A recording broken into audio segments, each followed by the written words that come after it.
Hello everyone, this is Karthik Doguparthi and today I want to show the project review about the Capstone project, Introduction to Computer Programming. These are the general guidelines.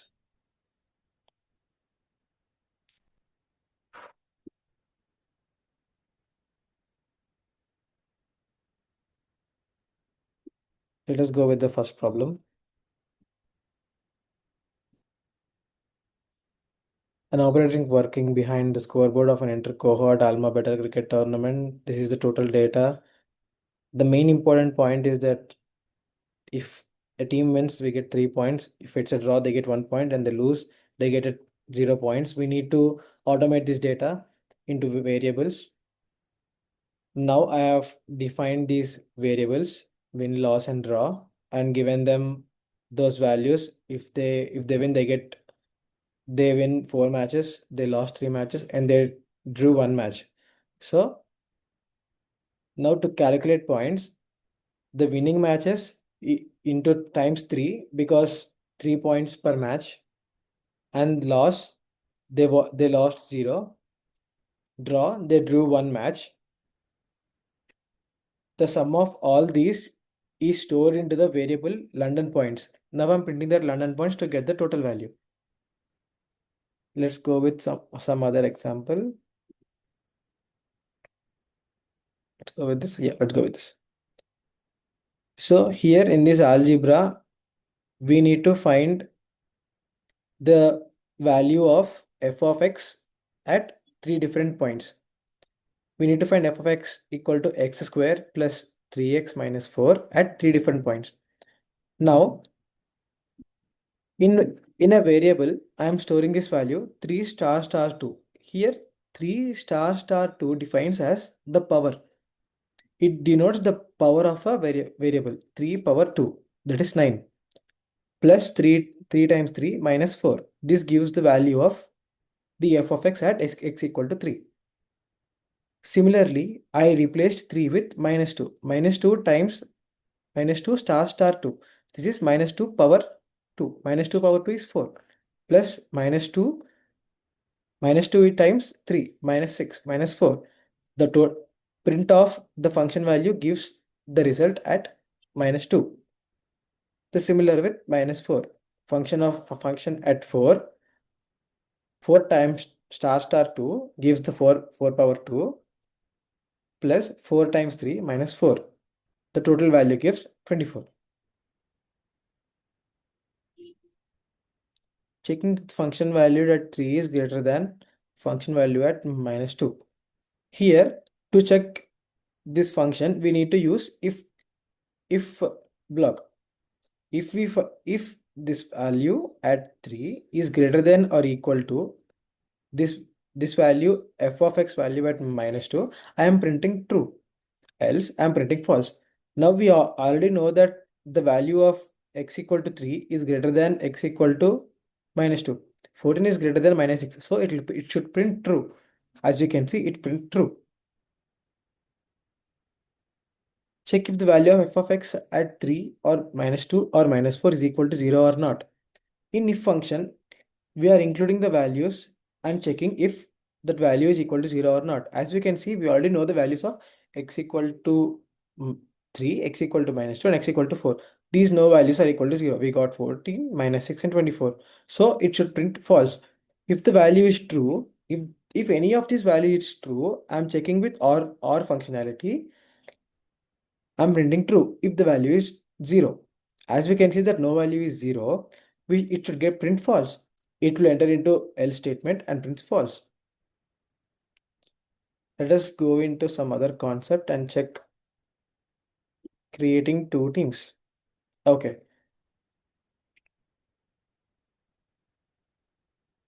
Oh yeah, this is the whole thing. In indexing and slicing, I'm going to explain this example now. Imagine you are a superhero movie buff and you're trying to create a list of iconic Marvel characters. You compile a list of some most popular characters, but you want to narrow it down to top 6. This is the list of characters that we have, Marvel words. The variable in square brackets is called a list. So we have the list of all the variables. This is the list. This is the disk. I am entering the value and I'm declaring the value. Now we want to narrow down the list to the last 6 characters in the list.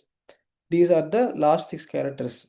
Namor, Doctor Strange, Wolverine, Captain America, Black Widow, and Thor. These are from the end. From the end. In Python, we can get the last six values in reverse format if the step value is -1. So if I put colon -1, I will get every value in reverse. But I need to stop at sixth value. So -6 -1. So it comes as -7. So the first value should be -1 to -7 with a step value of -1. With the step value of -1, prints it in reverse. So the first value is Namor, Doctor Strange, Wolverine, Captain America, Widow, Black Widow, and Thor. The 6 values. And now we are creating two teams based on the index position. If the character is in even index position, it should go into team 1. And if it's odd position, it should go into team 2. Now what I did is I'm printing all the variables with a step value of 2. So every even index positioned term will be in one list. Now I'm printing the same with the step count 2 in the team 2 as well, but the starting point I'm changing it to first index apart from 0 index. The first index here in team 1 is 0, but here I'm changing it to 1. So we'll print 1 3 5 7 9. In team 1 we'll have 0 2 4 6 8. So as we can see, in team 1 we are having Avengers, and then we should get Spider-Man, Hulk, and then Black Widow and Wolverine. Black Widow, Wolverine, and Namor. I'm printing those two teams. Store the Spider-Man word in a new variable and slice spider from parted. So in Spider, we need to see in which index position the Spider-Man word is. Here 0, 1, 2. It's in every list starts with 0th index. So 0, 1, 2. We have second index as Spider-Man. So we are printing second in Marvel word second index and storing it in Spider-Man. Now in this Spider-Man, we are going to slice it. Slice it to the index just to get spider. SPIDER. We need to store 6. Because we need to store 6, as the index starts from 0 to n-1, we need to get 0, 1, 2, 3, 4, 5. All 6 indexes. 6 digits values. So we need to get this n-1. Here n-1 is 5. So we need to put n equal to 6. And now if you print this spider sliced variable, we'll get spider. Now we need to store the Iron Man word in a variable and use reverse indexing to reverse it. As I have told you earlier, similar to the Spider-Man, we are storing Iron Man in using index. And using index, now I have told you that if you use -1 here, you will get all the items in reverse. Using the same concept here, colon -1 prints the entire term in reverse. As you can see, NAMNORI, Iron Man in reverse. Very good. Yes. And then in next concept, we'll go to inbuilt functions. See, yeah, let's see this example. A teacher has stored the names of his students in a tuple as follows: Adam, Alice, Ben, Bilal, Bharat. The roll numbers are defined as index numbers plus 1. Write a program. Okay, now we are storing a tuple, students tuple, which has all their names. Now we are taking input from the user with the function input and storing it in a variable. Now, with this, if we run this program, the user will get the option to enter a name. Now, after searching this name, we need to print out the roll number. As we know that every index number starts with 0. So we need to include +1.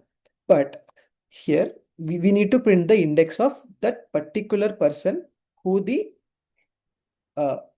input is.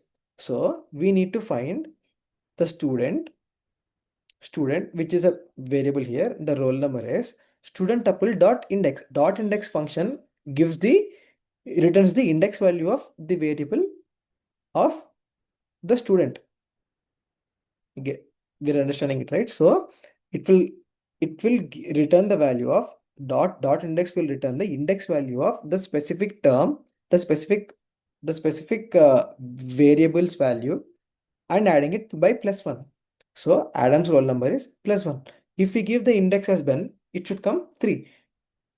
Then it will be 0, 1, 2. So it will print 2 + 1, 3. Ben's roll number is 3. Next, we are checking statement indentation and conditions example. Now we are seeing this example. If I am a bouncer at a nightclub and need to check if someone is 18 years old to enter, the legal age for entry is 18 years. If the person is less than 18 years, print sorry to not, you cannot enter. So here we can understand in the question itself that we are checking a condition. To check this condition and enter, we need to use if conditions. So the age variable stores the input given by the user. If the age is less than, here we mentioned that it is strict. The legal age is for entry is 18 years. So it should be greater than or equal to 18. So if it is even 17 years, it should prompt that you are unable to enter. So the checking the integer age of the guest. So I'm taking only integer inputs of from the user, and then I'm checking if the age is less than 18. If it is equal to 18, the person can enter with the legal terms. If it is less than 18, we cannot enter. I need to print that sorry, you cannot enter. I'm entering the age as 17 and checking if the condition works. So it says we cannot enter. And let us check this example as well. Imagine I'm a gardener and need to check if the water needs planting, if the soil moisture, if the level below is 40, water the plants, otherwise print the plant needs watering. So I'm checking the moisture level and taking the input from the integer input from the user, and then checking if in the if condition, if the moisture level is less than 40, because we need the soil moisturizer at least 40%. So if it is less than 40%, we need to print that it doesn't need watering. If it is less than 40, we need to water the plant. Otherwise, we need not water it. So checking the edge condition 40, I am printing that we don't need watering.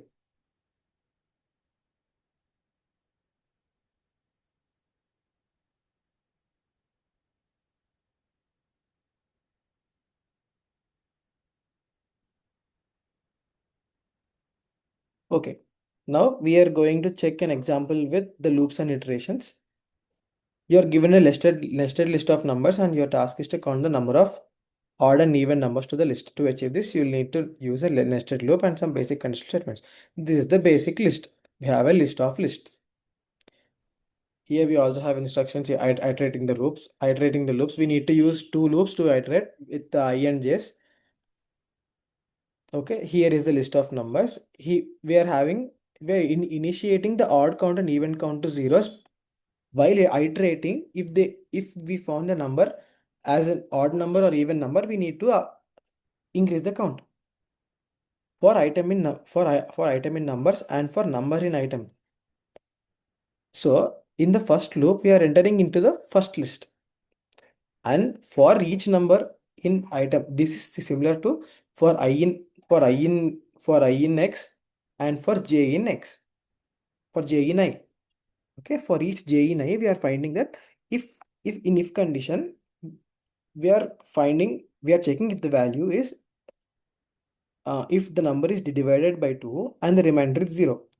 If the number is divided by 0, we are increasing the even count by 1, or we will be increasing odd count. After finishing the whole loop, we'll print the odd count and even count. The first in the first for loop, it will enter the first list. And in the second for loop, it will enter the second. It will enter the list, and it will pass through the list and check if the number is divisible by 2 or not. And then it will increment the item value and then go into the next list, and then next list, next list, next list. It will finish all the list and come out of the loop and print the whole, and give returns the even count values and odd count values.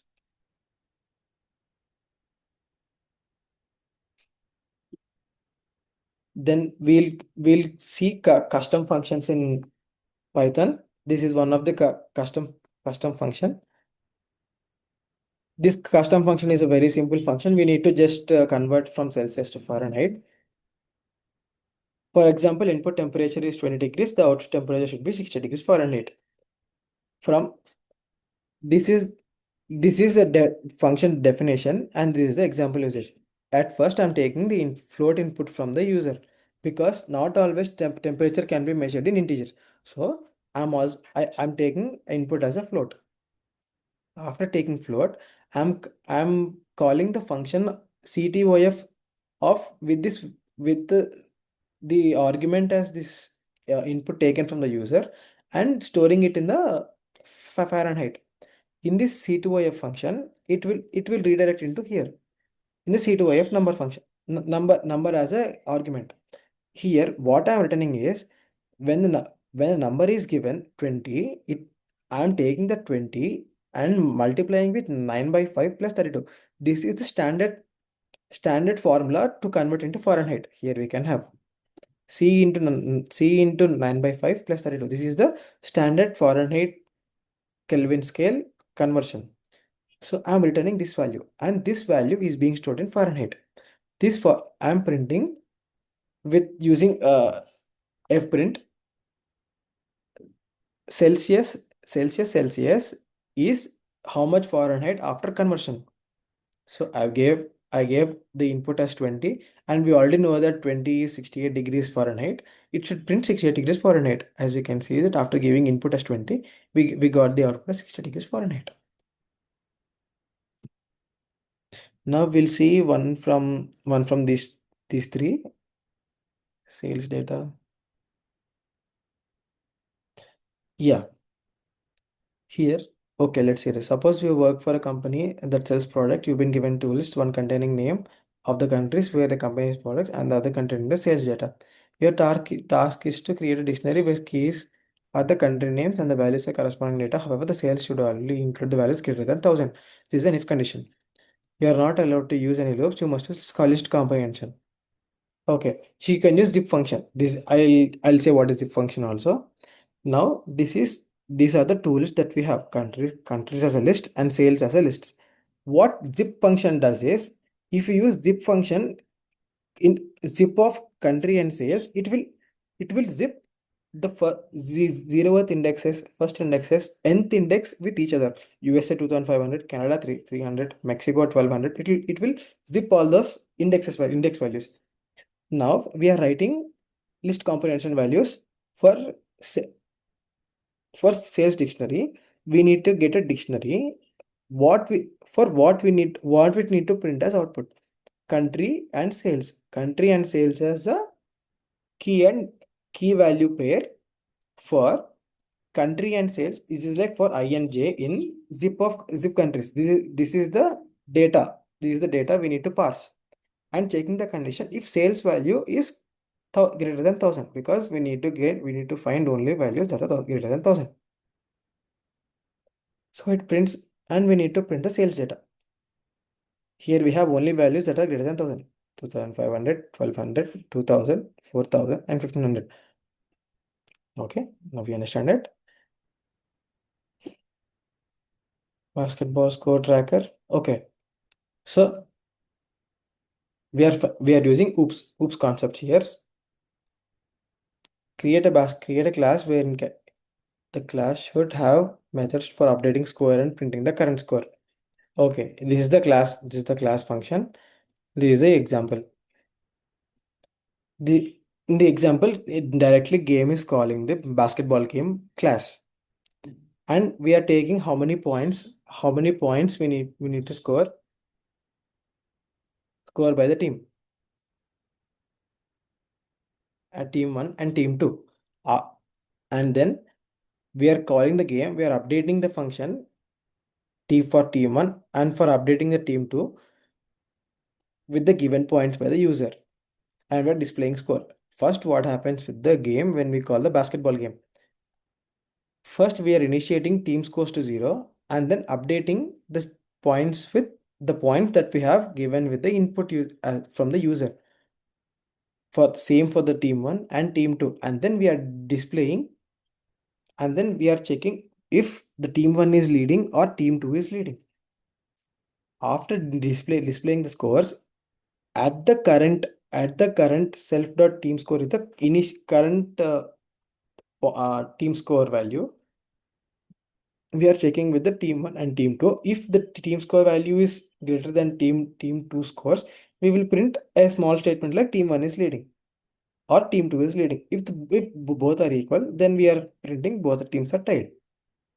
See, as I have entered the edge case value for the else to show that both teams are tied at the moment.